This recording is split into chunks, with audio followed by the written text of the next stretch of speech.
welcome back to my top 15 favorite albums. Where last time I left off on oh, this is part two, by the way. Obviously, but last time we left off on the White Album by the Beatles. This is kind of going to contradict itself, as you'll probably soon see. But this is my favorite Beatles album. As you can see, it's just a white cover, and right here, you probably can't see it, but it says the Beatles right here. Um, but it's my favorite because of how diverse it is in its styling.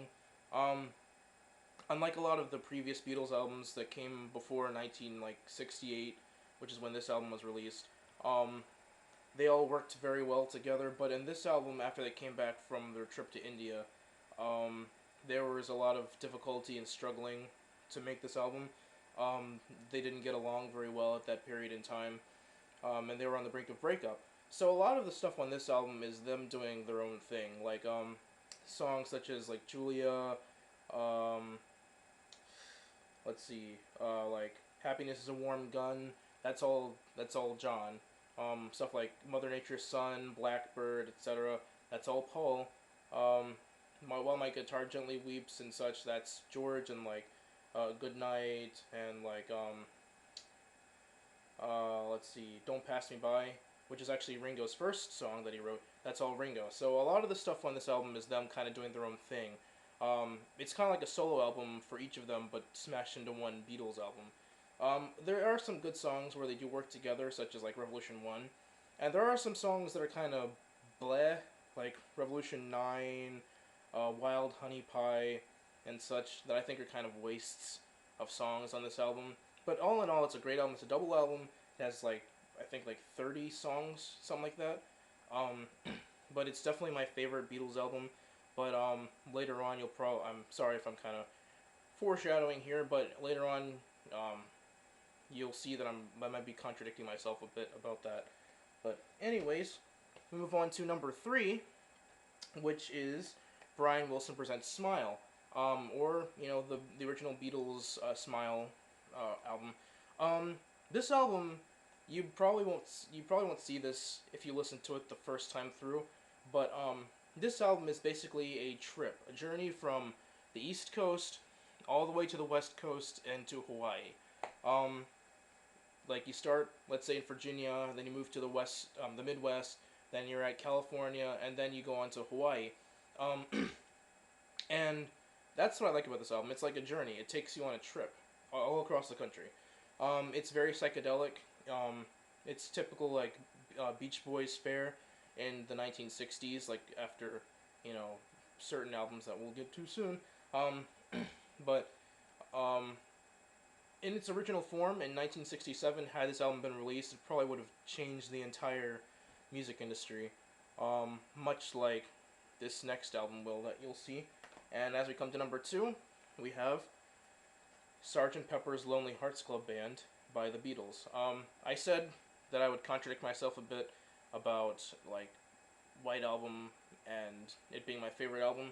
I love this album to death. I've listened to it a million, trillion, whatever times all the way through, and it never gets old. The thing about it is just, um, well, I love this album, but White Album probably has my favorite Beatles songs on it. But why I picked this album to be above White Album is probably because of its pure, artistic value. It's a work of art. This is like a book too. Um, I mean, it's like the Beatles stepping outside of themselves and basically saying, we're going to make a band that's not the Beatles, and we're going to bring to you some amazing revolutionary music. According to Rolling Stone, this is the greatest album ever made in the history of music making. And it's clear to see why. I mean, it has a lot of great stuff on it, and the production value is just out of this world. It is absolutely just revolutionary. And, this is like the pinnacle of album. This is considered the first um, concept album ever made. And there are a lot of concept albums, but this kind of started the whole thing with it. And it's a great album. Definitely listen to it. It's one of those albums where you can't really listen to a single like song by itself. You kind of have to listen to it all the way through to get the full experience, like with most albums. But Definitely check this album out if you have not. I cannot recommend it enough. So, now we finally come to number one. And number one, my all time favorite album out of these 15 would be Pet Sounds by the Beach Boys. Before I listened to this album, my girlfriend got me this album, by the way, as a present. Um, I had listened to some of it before she got it for me, and I was like, that's alright. And then I got it, when she gave it to me, I listened to it all the way through, and it changed my life. This album literally changed my life. The way I write songs, the way I listen to music, the way I think about music, it changed all of that. And the reason I picked this over Sgt. Pepper, because this actually was one of the catalysts that brought Sgt. Pepper forth. This album actually inspired the Beatles to make Sgt. Pepper. Just like Rubber Soul, another Beatles album inspired the Beach Boys to make this album. The reason I picked this over Sgt. Pepper, as great and as amazing as Sgt. Pepper is, this album here has more songs that I can personally relate to. It talks a lot about like teen angst and like heartbreak or love and stuff like that. Well, Sgt. Pepper's more about like, hey, let's make these songs to show off what we can do in the studio. And this album does a lot of the same things. Like it shows off amazing studio techniques and whatnot and psychedelicness. But this album is something I can more relate to in terms of its content. So this is my all-time favorite album. It's just, and this is really this album is what got me into the Beach Boys, by the way. The Beach Boys next to the Beatles and the Who are probably my favorite bands. Of course, I didn't have any Who albums on here, but the Beach Boys are definitely one of my top favorite bands, no doubt. I actually prefer, in some cases, I do prefer the Beach Boys over the Beatles, but the Beatles will always remain my number one band, regardless of what my favorite album is. But this is definitely my all-time favorite album. It's an amazing album. I absolutely cannot recommend this album to you enough. You must listen to this. This will, put on some like really critical listening ears and listen to this album, and it will make you think. This album has some like life-changing songs. I am not kidding. If it changed my life in terms of how I listen to music, it might change yours if you just put on some really critical listening ears.